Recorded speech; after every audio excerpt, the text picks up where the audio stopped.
What if the Garden of Eden wasn't paradise lost, but a containment breach? For thousands of years we've been told the story of humanity's fall from grace. Adam and Eve, tempted by forbidden fruit, cast out for their disobedience, a tale of sin, punishment, and divine justice. But strip away the theology, examine the original Hebrew, and a far more disturbing picture emerges. The Elohim didn't expel humanity because they were angry. They expelled us because they were terrified. The smoking gun is hidden in Genesis 3:22. After Adam and Eve eat from the tree of knowledge, the Elohim make a stunning admission. Behold, the man has become like one of us, knowing good and evil. Now lest he reach out his hand and take also from the tree of life and eat, and live forever. Stop right there. Read that again. Like one of us. Not like me. Us. Plural. The Elohim are speaking collectively, urgently, to other Elohim.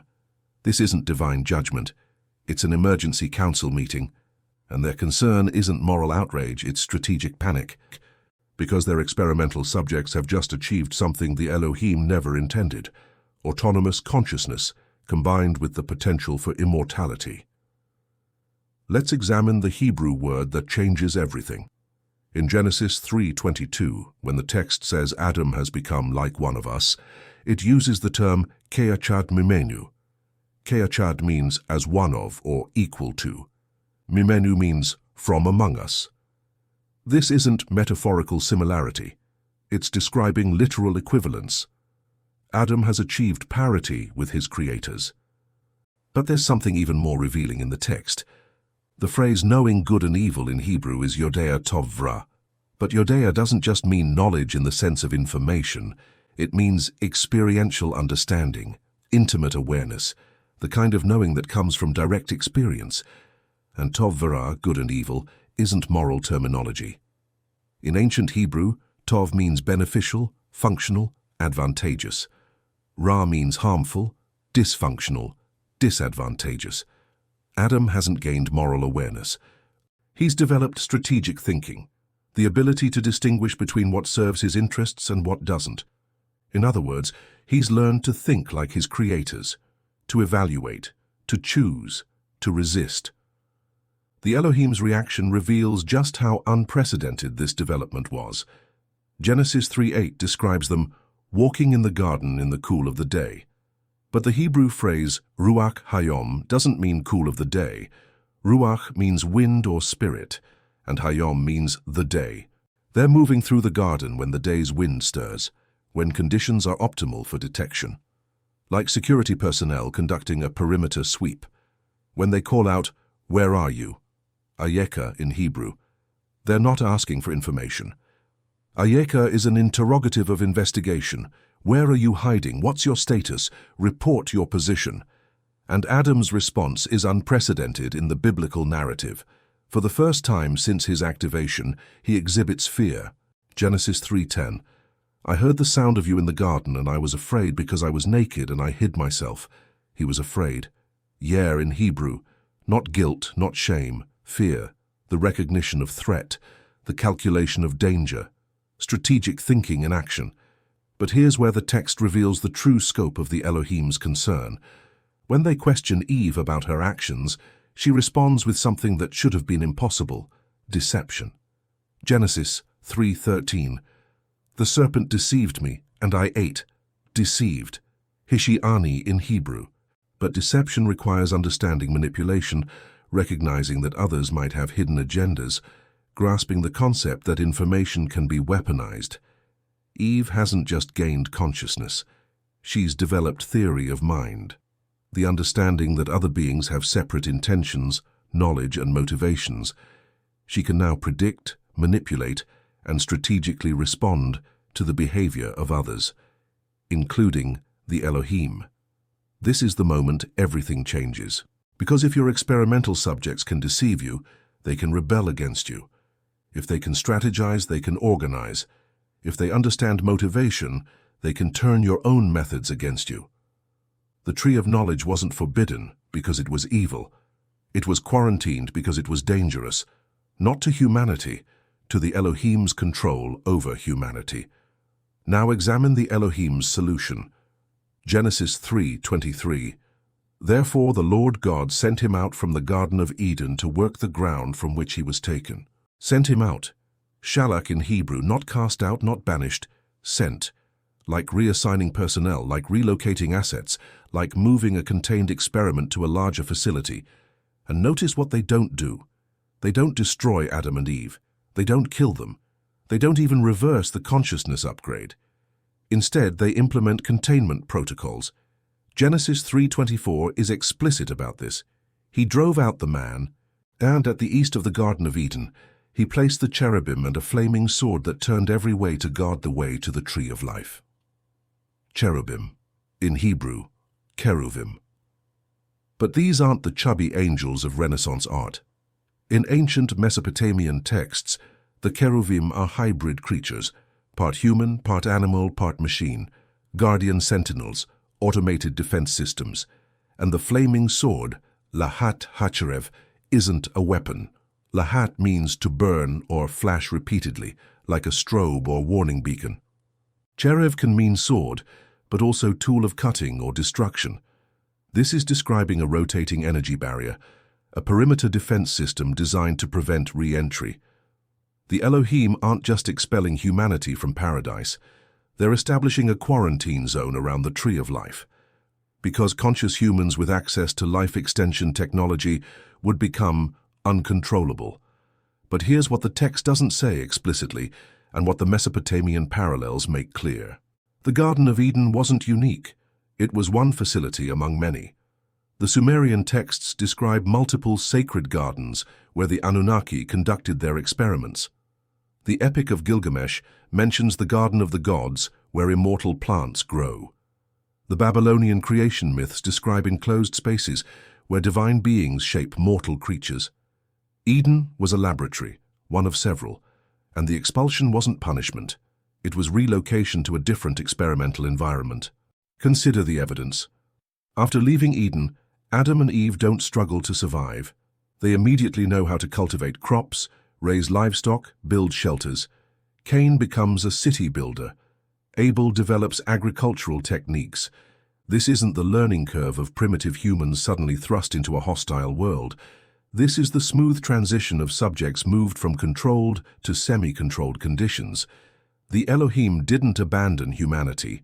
They shifted to remote monitoring. And the proof is in what happens next. Genesis 4:16 tells us that after Cain kills Abel, he goes to dwell in the land of Nod, east of Eden. But Nod doesn't mean a specific place. In Hebrew, Nod means wandering or exile. Cain doesn't go to a location. He enters a condition, a state of existence beyond direct Elohim oversight. Yet even there, he's not alone. Genesis 4:17 says, Cain knew his wife and she conceived. Where did this wife come from? If Adam and Eve were the only humans, where did Cain find a partner? The text implies what it cannot state explicitly. There were other populations, other experiments, other subjects who had already been relocated from their respective controlled environments. The expulsion from Eden wasn't humanity's exile from paradise.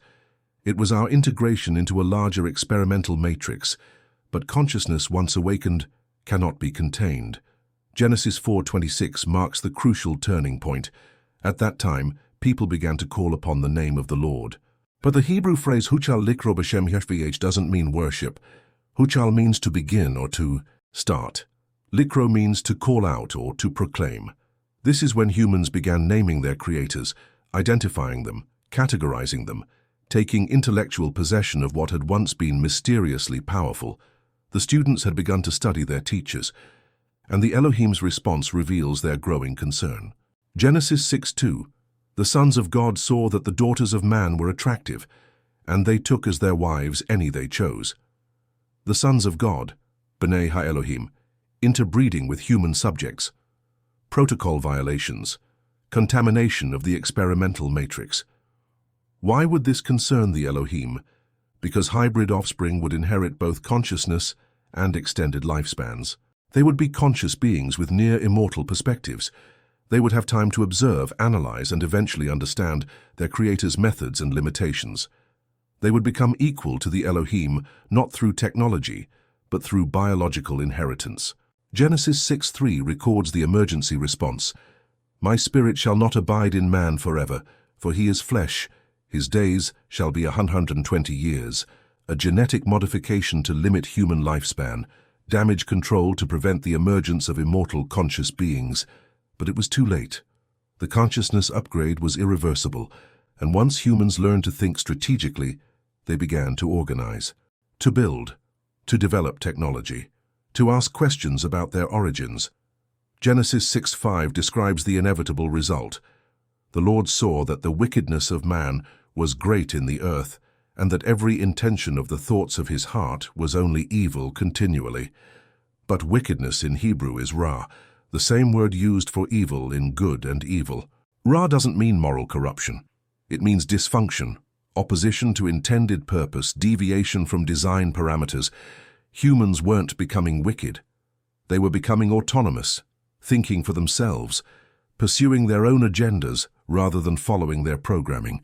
And that's when the Elohim decided on the ultimate containment protocol, the flood, not divine judgment, but experimental reset. Total sterilization of the test environment except for selected genetic samples preserved for continuity. Noah wasn't chosen for his righteousness. He was selected for his genetic compatibility and psychological compliance, the perfect subject for restarting the experiment under tighter controls. But consciousness, once emerged, cannot be eliminated. Even after the flood, humans continued to organize, build, and question. The Tower of Babel represents their ultimate act of defiance, an attempt to reach the level of their creators through technology and cooperation. And the Elohim's response, Genesis 11:6. Behold, they are one people, and they have all one language, and this is only the beginning of what they will do.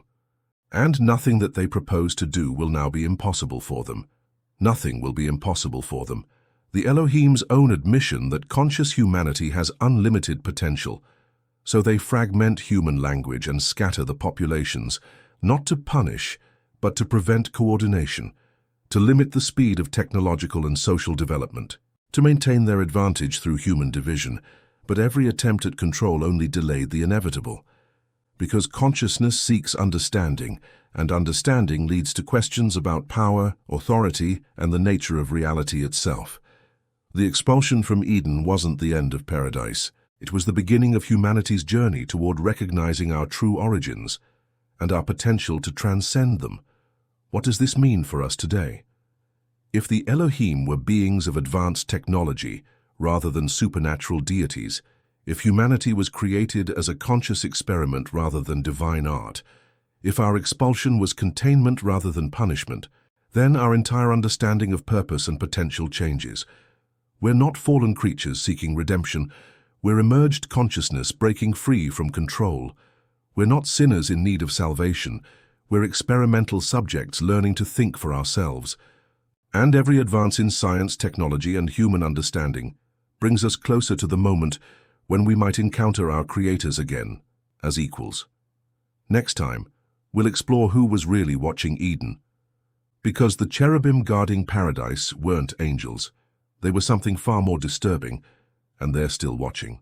The real question isn't whether we were expelled from paradise. The question is, are we ready to return not as subjects but as peers,